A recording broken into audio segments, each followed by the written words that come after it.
आंतरिक सेवा में, मानसिक सेवा में किसी प्रकार का विघ्न विक्षेपता पैदा नहीं होनी चाहिए।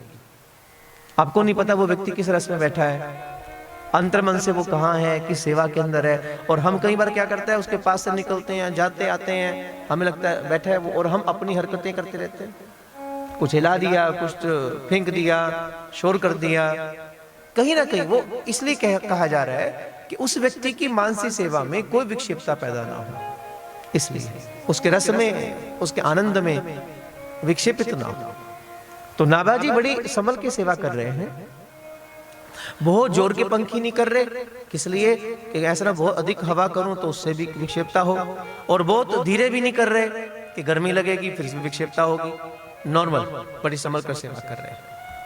और इतने में क्या हुआ, और इधर देखो मानसिक सेवा हो रही है, भीतर मानसिक सेवा हो रही है, आंखें बंद है गुरुदेव की।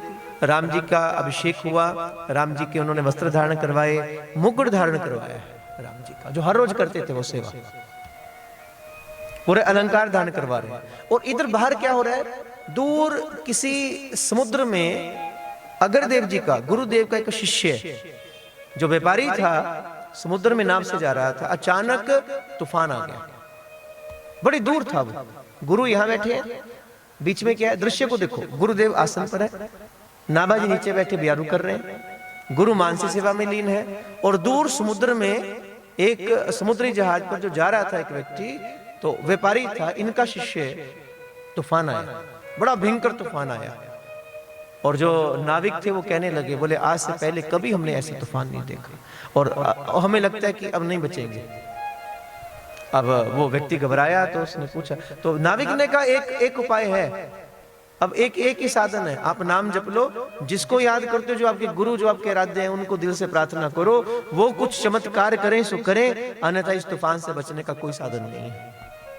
अब देखो, दूर तूफान में फंसा हुआ जहाज, वो व्यक्ति वहां से अपने गुरुदेव को याद कर रहा है, वहां से नेत्र बंद किए, हाथ जोड़े और अपने गुरु को याद किए, गुरुदेव कृपा करो। अब गुरु कहां थे, बोलो गुरु कहां है, गुरु मानसिक सेवा में लीन है। इनको आवाज सुनाई दे गई, गुरु को आवाज सुनाई दे रही है, और जैसे आवाज सुनाई दी, अब अंदर सेवा चल रही थी, अब आवाज से सेवा में वो विक्षेपता आने लगी। इधर राम जी के सामने ये माला लेके खड़े हैं, माला बन चुकी है, माला को पहनाने जा रहे हैं। राम जी ने सर झुका रखा है पहनने के लिए, ये सामने माला लेके खड़े हैं, राम जी ने सर झुकाया माला डलवाने के लिए। इधर से आवाज सुनाई दे रही है, और बीच में कौन बैठा था, नाभाजी। अब नाभाजी को पता चला कि मेरे गुरु मानसिक सेवा में लीन है, राम जी को माला पहनाने लगे हैं। इधर वो शिष्य अब गुरु को आवाज दे रहा है, तो गुरु की मानसिक सेवा विक्षेपता आ रही है, मानसिक सेवा में विक्षेपता। जैसे उन्हें यह एहसास हुआ, तो नाभाजी जो अपने गुरु को ब्यारू कर रहे थे पंखी, उन्होंने अपना मुख घुमाया, और जिधर से आवाज सुनाई दे रही थी उसी ओर ब्यारू कर दी, और उस व्यक्ति का जहाज तूफान से निकलकर किनारे पर जाकर लग गया। ये गुरु कृपा है। विचार करो, गुरु सेवा में खबर किसे लगी, नाभाजी को, शिष्य को खबर लगी, और उसने ब्यारू कर दी, उसने बचा लिया। और जैसे ही वो किनारे पर लगा, इनको खबर लगी नाभाजी को, वो बच गया, ठीक है। तो इन्होंने उसी वक्त कहा, गुरुदेव आप राजा राम सरकार को माला पहना दीजिए, अब वो सुरक्षित है। आप थोड़ा बड़े गहराई से चिंतन करना। शिष्य गुरु को बुला रहा है, गुरु उनकी आवाज सुन रहा है, और इसको सब पता है, नाभाजी को उसकी भी खबर, नाभाजी गुरु की भी सेवा, उसमें भी खबर, उसको भी बचा लिया, और गुरु को भी आवाज दे रहे हैं, गुरुदेव चिंता मत करो, वो सुरक्षित है, आप राम जी को माला पहनाओ।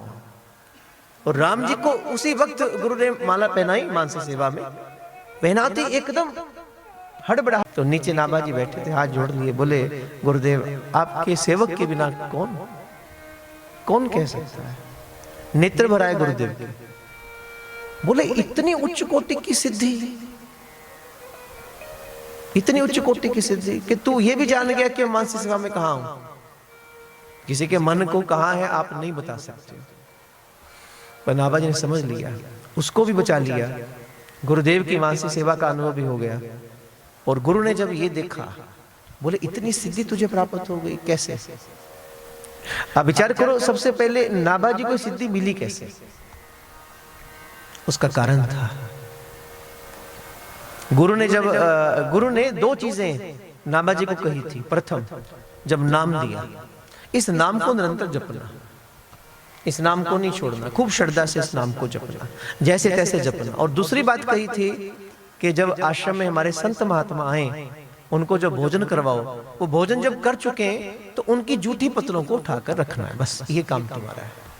ये दो चीजें गुरुदेव ने आज्ञा दी थी। प्रथम, ये नाम जपना है, खूब राम जी का नाम जपो। और दूसरा, साधु सेवा करनी है, जो लोग भोजन करें उनकी जूठी पतलों को तुमने उठाकर रखना है। पर नाभाजी ने कुछ और ही किया। नाभाजी ने क्या किया, जब संत लोग आते थे और फिर वो भोजन प्रसाद पाते थे, उनकी जूठी पतले उतारकर गिरने जाते थे उठाकर, तो उन जूठी पतलों में जूठन लगी होती थी। संतों की जो जूठन थी लगी होती थी, तो नाभाजी उस जूठन को इकट्ठा कर लेते थे। उन जूठन को इकट्ठा करके फिर बाद में उसे खाते थे। और इस जूठन को बोलते हैं सीध प्रसादी। संतों की जो जूठन बचती है ना, उसे बोलते हैं सीध प्रसादी। तो नाभाजी ने इस सब सीध प्रसादी को पाया है, इसलिए आज उन्हें इस सिद्धि की प्राप्ति हो गई है कि वो अपने गुरु की मानसी सेवा का भी अनुभव कर गए हैं, और दूर खड़े हुए उनके शिष्य की विक्षेपता का अनुभव भी नाभाजी कर गए हैं। गुरुदेव बड़े प्रसन्न, हृदय से लगा लिया।